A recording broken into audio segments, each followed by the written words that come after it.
तोहरा लाइल बानी कजरा आ जुड़ा में लगावे खाती गजरा। अब किसके साथ नहीं बोल सकते, अब जिसके साथ मिल जाए हम उसी के साथ फिल्म करेंगे। लेकिन फिल्म करना है, हाँ, चाहे मतलब कि किसी के साथ हो। नया अगर लड़का आकर के बोलता है कि हम फिल्म बनाएंगे तो उसके साथ काम करेंगे।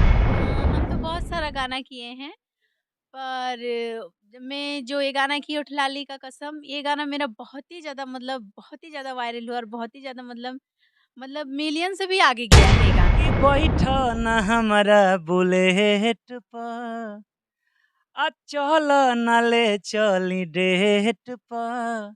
अरे केहू जदी बोली त मार देहब गोली। देखो हथवे में हमारा गन बा। तो फिर लड़की का लाइन आता है कि दिलव करे के देबे के मन बा। एगो टन डन डन डन डन डन डन डन।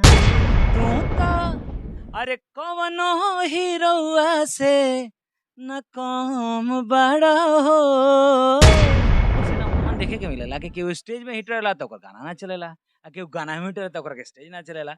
लेकिन ई पहिला कलाकार बाड़ी जे मतलब दोनों में हिट बाड़ी। जिसको लोग अश्लील भी बोलता है और जिसको 100, 200, 500 मिलियन भी करा देता है, तो बधाई ना देंगे। आप भी तो अश्लील गाए थे पहले शुरुआत में। उसी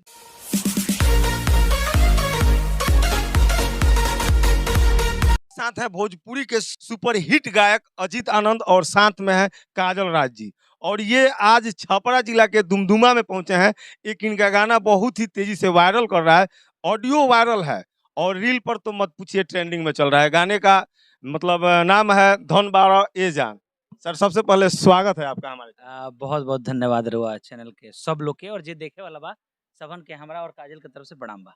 अच्छा एगो बात बताई, का कैसे दिमाग में आयल कि मतलब देहात में गाना के शूट करे के चाहिए? देखिए हमने खातिर हमने के जिला बड़ा लकी बा। हमने के ओठलाली के समय वो गाना बनैली सो जना में काजले कइले बड़ी हमरा साथे।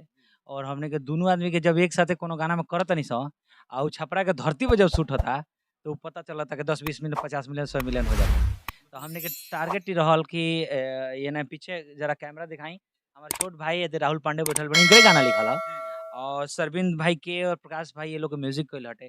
तो हमने के प्लान बनल कि ई टीम अगर करता तो इनकर खास कर इच्छा रहे कि भैया ओठलाली का सम हिट भइल बा, नगरा में शूट भइल त ई मसरक में शूट हो जाओ। हम कहे दुमदुमा तो आज हमने के दुमदुमा आइल बनी सब बहुत अच्छा लग रहल बटे। थोड़ा सा दर्शक के गाना थोड़ा सा गा के सुना देती बड़ा अच्छा होई। अ, कि अरे अरे तोहरा लाइल बानी कजरा आ जुड़ा में लगावे खाती गजरा। कि तू तो अरे कवनो हीरोआ से न कम बड़ा हो। तो धन बाड़ ए जानू धन बाड़ हमार पहिला पसंद बड़ा हो। तो मैं गाता हूँ कि धन बाड़ुए सोना धन बाड़ू हमार पहिला पसंद बाड़ू हो। सर आपका गाना ज्यादातर मतलब अभी जो भी मार्केट में आ रहा है अश्लील मुक्त हो रहा है, लेकिन जितने लोग भी अश्लील गाते हैं उनके लिए क्या कहिए? उनको बधाई देंगे।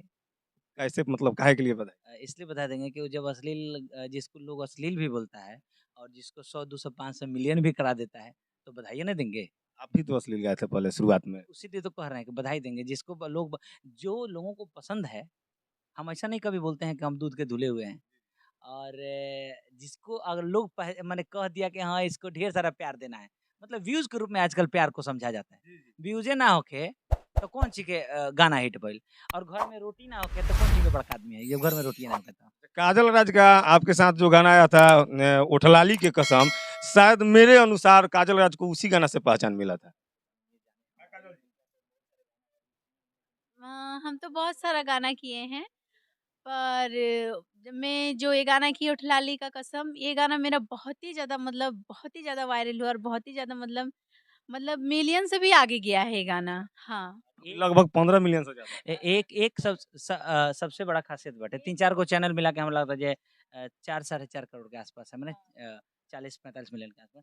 सबसे खासियत है कि काजल स्टेज में सबसे ज्यादा हिट बड़ी आज के डेट में। और एगो ऐसा कलाकार बड़ी जो स्टेज के अलावा गाना में भी हिट बड़ी।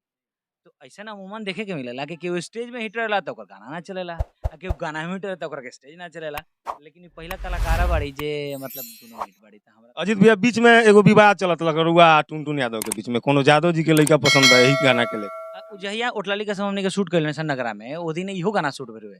जैसे दिन के जौन ई टाइम बा, यही टाइम पर शूट करतनी ऐसा हमने के। गाना के बोल रहे हुए कि यादव जी के लड़का पसंद बा, त उ गानवा जब आइल ताले ओकर कॉपी हो गइल। एगो ट्यूशन में लड़का पसंद बा, तो हम कहनी भाई ई तो ठीक बात नहीं है, मान ले तू अपन नया बना लो। भइले पर फिर हो हवा के खत्म हो गए। भैया किसी का कॉपी नहीं करते हैं। हाँ। भैया का गाना दूसरा कोई कॉपी करता है तब तो ये आ जाते हैं ना। बधाई हो जो हमारा कॉपी करता है उसको। थोड़ा सा उस गाने को भी गा करके सुना दीजिए, आपका गाना जो था यादव जी का लड़का पसंद बा। उसमें ये था ना कि दिलो करे के देवे के मन बा, एगो यादव जी के लड़का पसंद बा।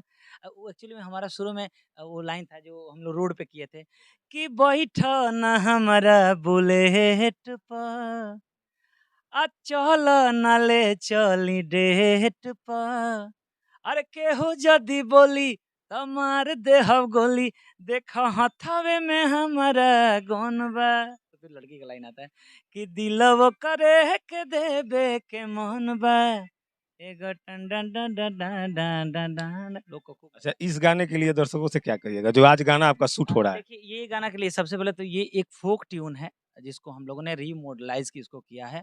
हमारी शुरू से आदत है हम लोग को टीम की कि हम लोग फोक गानों को उठाते हैं, और जो आजकल लोग चिल्लाते हैं ना अश्लील अश्लील अश्लील से कुछ ना होला। अगर निमन ए टाइप के सोहबर गाना जौन सब लोग सुने, लोग अपना मेहरारू के साथ एकरा के रील बना के स्टेटस बना के कर सकत हटे। तो ऐसन गाना के अगर हिट कराल जाई तो समाज में एगो निमन संदेश जाई, और ऑटोमेटिक हमरा उम्मीद बा कि जौन अश्लील अश्लील होता वो ऑटोमेटिक दूर हो जाई। खेत में फसल उपजावल जाई तो घास अपने से नीचे हो जाई, अब फसल ना उपजाई तो घास अपने से ऊपर हो जाई।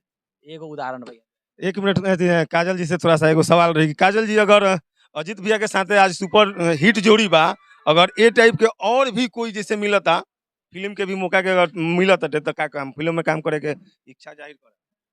मिलेगा तो क्यों नहीं करेंगे काम, काम अगर मिलेगा तो क्यों नहीं करेंगे। किसी को अगर काम मिलता है तो थोड़े ना इंसान बोलेगा कि नहीं करेंगे, करेगा भाई। किसके साथ फिल्म करने का मतलब आपको मतलब अब किसके साथ नहीं बोल सकते, अब जिसके साथ मिल जाए हम उसी के साथ फिल्म करेंगे। लेकिन फिल्म करना है हाँ, चाहे मतलब किसी के साथ हो, नया अगर लड़का आकर के बोलता है कि हम फिल्म बनाएंगे तो उसके साथ काम कर कीजिएगा? क्यों नहीं करेंगे, करेंगे। तो हमारे साथ ये थी काजल राज और साथ में थे अजीत भैया, और इनका गाना का शूट चल रहा है यहाँ पे मशरक के दुमदुमा में, जो कि छपरा जिला के अंतर्गत आता है। गाने का बोल था धन बारह ए जान धन बारह। गाना बहुत ही प्यारा है और ये अजीत आनंद इंटरटेनमेंट चैनल पे चलेगा। इस गाने का जो मतलब राइटर है यह राहुल राज पांडे जी। कुछ दिन पहले हाल ही फिलहाल 2 से 4 दिन पहले इनका एक वीडियो हम चढ़ाए थे जिसमें ये हाथ टूटा हुआ था, दिखाए गए थे। अच्छा, आप एक बात बताइए, इस गाने से मतलब आपको लगता है कि मतलब इस प्रकार के जितने भी नए सिंगर हैं इसी प्रकार से गाना गाएंगे? बिल्कुल, देखिए ये जो ट्यून है ये कोनो ट्यून मान ले कि हमने के बहुत पहले से आवत है, एकरा के रीमेक कइल बा। ये ट्यून के कुछ नया क के शादी वाला कोनो धुन त नानू है? बिल्कुल, देखिए ये जो ट्यून है ये कोनो ट्यून मान ले कि हमने के बहुत पहले से आवत है, एकरा के रीमेक कइल बा। ये ट्यून के कुछ नया क के शादी वाला कोनो धुन त नानू है? अब जौन समझ ली माने वही अब कह देवल गइल कि पारंपरिक के ट्यून के एकरा के रीमेक कइल गइल बा। और ये गाना हम एक्चुअली में लिखले रही कौन कि धन बनिए भोला धन बनी सावन के गाना। सावन का गाना कोई लोकगीत में बदले हैं? नहीं मैंने लिखा था और अजीत भैया को ही सुनाया था, लेकिन उन्होंने बोला कि नहीं ये गाना अगर सावन का आता है तो हम लोग का कुछ ज़्यादा रिस्पांस नहीं आएगा, इसको हम लोकगीत करते हैं। और लोकगीत हुआ, गाना तो सावन के पहले ही शूट हो गया था, रिकॉर्ड हो गया था, और आज हम लोग शूट कर रहे हैं मशरक। अच्छा, एक बात बताइए, लगभग कब तक ये गाना रिलीज हो जाएगा? रिलीज तीसरे दिन आज का वीडियो इसका मार्केट में आ तो जाएगा। वीडियो को देखने के लिए आप अजीत आनंद इंटरटेन चैनल को सब्सक्राइब कर लीजिए और वहां पर जाकर के आप वीडियो देख सकते हैं। कमेंट करके जरूर बताइएगा कि वीडियो कैसा लगा। आप देख रहे हैं सूचना केंद्र, मैं जितेंद्र कुमार। मिलते हैं अगले वीडियो में, तब तक के लिए।